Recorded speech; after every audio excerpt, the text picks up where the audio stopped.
Prezadas irmãs, louvado seja nosso Senhor Jesus Cristo. Para sempre seja louvado e nossa Mãe Maria Santíssima.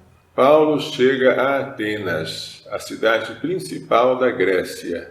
E lá ele se depara com um espetáculo de idolatria, muitos altares para muitos deuses. Como ele vai fazer uma pregação aos seus ouvintes? Ele encontra um altar com a inscrição ao Deus desconhecido.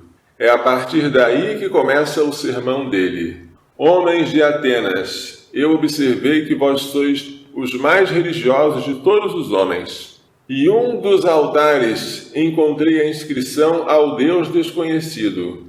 Aquele que adorais sem conhecer, eu vos anuncio.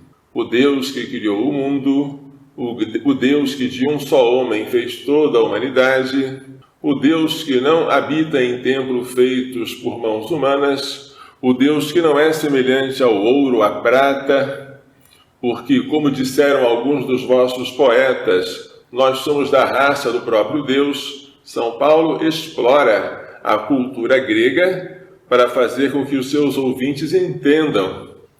Mas Deus, sem levar em conta os tempos da ignorância, convida todos à conversão, porque um dia ele virá julgar o mundo com justiça. Por meio de quem?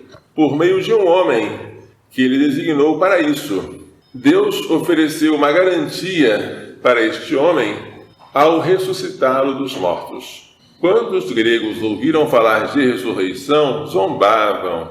Outros diziam, vamos te ouvir falar sobre isso depois, porque os gregos entendiam que o corpo era a prisão da alma, a morte, a libertação.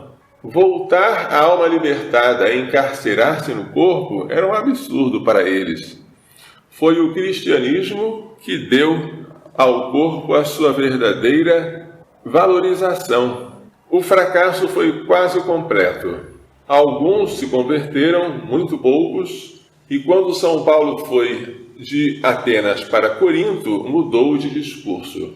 Já não quis mais saber da sabedoria humana, dos poetas e filósofos gregos, nem se restringiu a falar apenas da ressurreição. Ele quis falar sobretudo de Cristo crucificado. É bom notar que no discurso de Atenas está ausente a cruz. Mas quando São Paulo pregar em Corinto, ele não vai deixar um momento de falar da cruz, para que nós não tornemos vazia a cruz de Cristo. O Evangelho traz hoje nosso Senhor, prometendo o Espírito da verdade. Por quê? Porque os discípulos não são capazes de compreender muitas coisas que Jesus teria a dizer. Mas quando vier o Espírito da verdade, ele vos conduzirá à verdade completa. Ele vai fazer compreender o que Jesus disse e vai revelar coisas futuras. A revelação da Igreja termina com a morte dos últimos apóstolos, a revelação pública. Mas o Espírito Santo está sempre agindo na Igreja para que ela vá compreendendo melhor aquilo que Jesus ensinou. Por isso a Igreja, às vezes, define como verdade de fé implícita na revelação coisas como a Imaculada Conceição de Nossa Senhora, a sua assunção ao céu. São dogmas que não são criação da Igreja, mas são uma ação do Espírito Santo sobre ela para que ela compreenda cada vez melhor o que Jesus nos ensinou.